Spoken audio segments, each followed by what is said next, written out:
Hey everybody, welcome back to Kicking in the Second Half. KISH YZ, I'm D, and I'm here. I want to bring you a short, small video it's not really a podcast video, so that's why it's just a short video. But I just kind of wanted to talk about why there is an NBA play-in tournament. If you're new to watching NBA this season, this is something they've done for the second year. Last year was a little bit different, and the reason why they started it last year, in my opinion, was obviously because of COVID-19, and when the season had stopped or paused back in March of 2020, and then they resumed it, I think it was like July, or yeah, somewhere around there, July, early August. They decided to come up with the idea of, after they finished a little bit of the games of the regular season of the teams that qualified to come to the bubble, they did a play-in tournament. And the play-in tournament back then consisted of the teams that were closest to being in the eighth spot. So if you're in the ninth spot, you'd be able to play and compete with the eighth seed. I think it was a little bit different, because in the Eastern Conference they didn't have it at all because there was such a huge gap in between the games as far as catching up to that eighth seed that they didn't qualify during that time, as far as the way they had the rules set up. But in the Western Conference, they did that, and it wound up being, for the play-in, it was just between the Portland Trail Blazers, who actually wound up being in the eighth spot right before the regular season ended after it resumed, and the Grizzlies, sorry, I wanted to say the Utah Jazz, but no, the Memphis Grizzlies. They were the ones trying to actually play back into the eighth seed, which they had when the season had paused, but ultimately the Portland Trail Blazers won the game and won the eighth spot. But yeah, I know a lot of people that watched the playoffs before. This is obviously, with it being the second season, it's still new and it's still slightly different. So if you're confused about how it works as far as what's going to happen, because it's about to start today, it's the last day of the regular season and all the teams are playing. But yeah, if you're confused on how that's working this year, I'll probably leave a little card up here. So if you want to click on that, you can watch the video I posted up here about how the play-in tournament works going into the playoffs right after this regular season ends. But yeah, the play-in, I think it's a cool idea. I think it's really a cool idea. Like I said, this came about because of the COVID last year, and then they just kind of edited the idea and expanded it to include more teams. I mean, one of the reasons why I think this is happening as well is it brings in more income. It generates more income for the NBA, obviously trying to reclaim some of that income that they lost from the COVID stuff last year, where they couldn't get everybody to play all their games. Obviously, fans not being able to make it, but fans are starting to come back and pour into the arena bit by bit.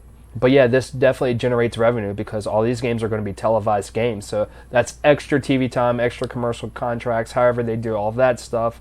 People are going to tune in because, the way it looks, you got some headline players. Like you got Steph Curry, a former MVP player who's playing at a MVP caliber this season. He's in the play-in. The Lakers have the potential to be in the play-ins. We'll see how that game goes tonight, or how the Trailblazers game goes. If Trailblazers looks like they're up at the moment against Denver, if they come away with that win, then obviously the Lakers will definitely be in the play-in tournament there on the Western Conference. We have the red-hot Washington Wizards on the East. They're in the play-in. They moved up to 8th, so yeah, big shout-out to the Wizards. And Russ, obviously, doing tremendous things this season as well. And yeah, just, that's TV time, because you kind of want to see, okay, are these teams are going to still be able to make it? Because some of these teams, like even if you're in 7th or 8th, that does not mean that both of y'all are going to still obviously be in the playoffs. So one of y'all will be, but not both. And there's a chance that the other could be completely out, or could still make it after that second round. But yeah, it's definitely going to be interesting to see. It starts Tuesday, May 18th, and I think it runs for 3 days. And then the playoffs, I believe, start Saturday, if I have all my information correct. But yeah, and also it's supposed to give a fair shot, right, to the teams that are so close to making it into the playoffs that, just, a little bit of a single elimination tournament, which is what it is, can possibly get them through in the door as far as, hey, who's the better team, because we had some injuries and now we're trying to get back in there, or we're going on a hot streak, but it's not enough. i.e. the Phoenix Suns last year in the bubble, which they didn't make it into the play-in tournament last year, but they went 8-0. But in regards, yeah, I mean, they opened it up, so I think it was regardless of record. It was just based off regular season seeding or standings, whoever 7th through 10th on both conferences. So that's how it's working. So yeah, you can have a way worse record if you're in the 10th spot compared to who's in the 7th, but that's just how it is. And yeah, I want to say sorry to LeBron if you got your feelings hurt as far as having this play-in tournament and potentially having to play in it. But I mean, as a fan of watching the NBA and keeping up with that stuff, and I'm sure some of y'all can attest to this as well, you want to see the players play. Obviously, you want to see the players play in this and see who wins, but you want to see players on the court for most of the season, especially towards the end of the season, where a lot of load management happens over the last several years. And I think that was another reason as far as why we got this tournament, in my opinion. It's to delay or kind of scale back the load management, because with the season being such a short season or shortened season, I mean, they're missing 10 full games that each team would have played for 82 game regular season, but instead it's 72 this year.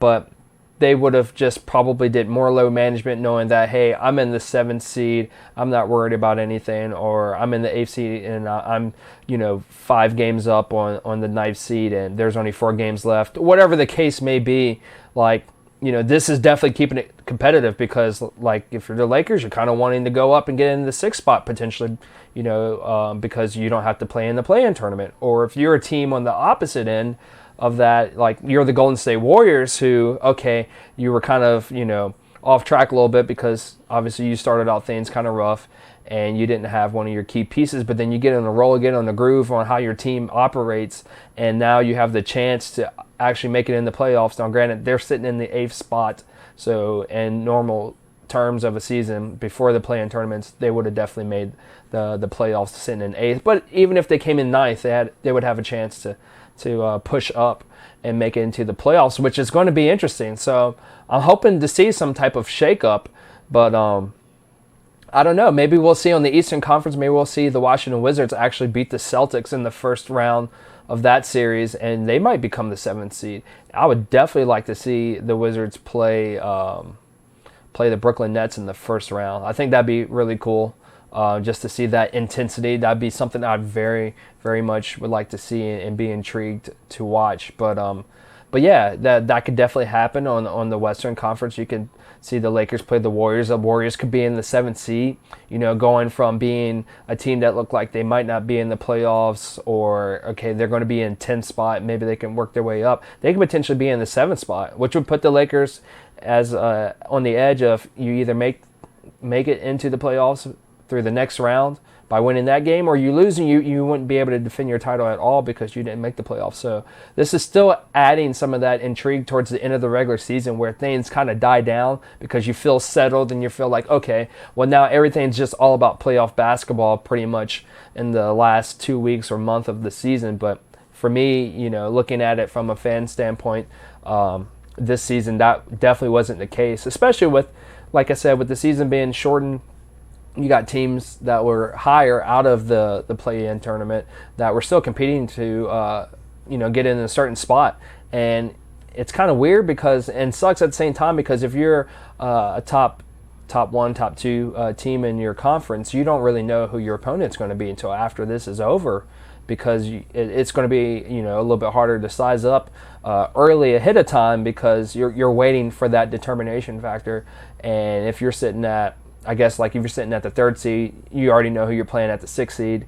And also if you're sitting at the 4th seed, you know who the 5th seed's going to be. So you have a few days extra to prepare. So basically after tonight, whoever's in those seeds, the 3rd through 6th, they can start prepping for game plans as early as Monday, going into the whole week until the weekend starts for the playoffs. So that's actually a huge advantage there, which is odd for them to have that type of advantage going into the playoffs versus the top tier teams not being able to know who they're going to play until basically the tournament's done. I mean, if you're the 1st seed, you're the last to know, because you're waiting on whoever's going to win that second round matchup, which is, I guess, going to take place either I'm not sure of the schedule. It might be either Wednesday and Thursday or Thursday and Friday, something like that. But anyway, you're the last to know. So the 7th seed will be taken care of in the first round on either conference, respectively. And then, yeah, the second round is who determines who's going to be the 8th seed for each conference. So yeah, just to keep that in mind, like I said, I just want to give my opinion about it and kind of explain to people, why it's out there, but how it could be a positive thing. Like, I don't mind it. Like, yeah, it's definitely not traditional, but it's okay. Adam Silver does some great things in the league. Everything's kind of trial and error. Would they keep it? Maybe. I could see them possibly doing it again next year. Like I said, the revenue purposes of it, you get extra TV time.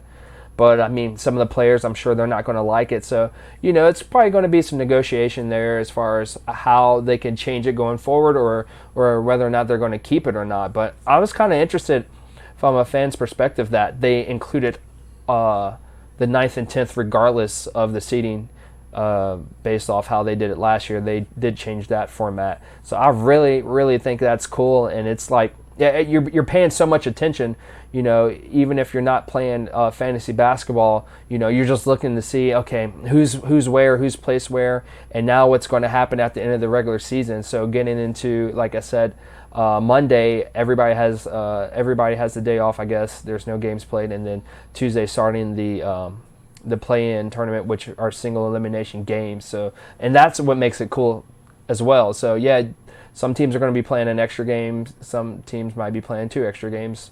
I guess whoever makes the 8th spot. So yeah, it does give you more of a disadvantage because of rest purposes. You're not getting them as much rest because you're trying to fight to stay in the playoffs. But that's just part of what comes with it. So like I said, once again, maybe it helps to keep teams from tanking, or not tanking, but load management as far as towards the end of the season. But yeah, we already got some teams that are done, so obviously not everybody made it into the play-in tournament.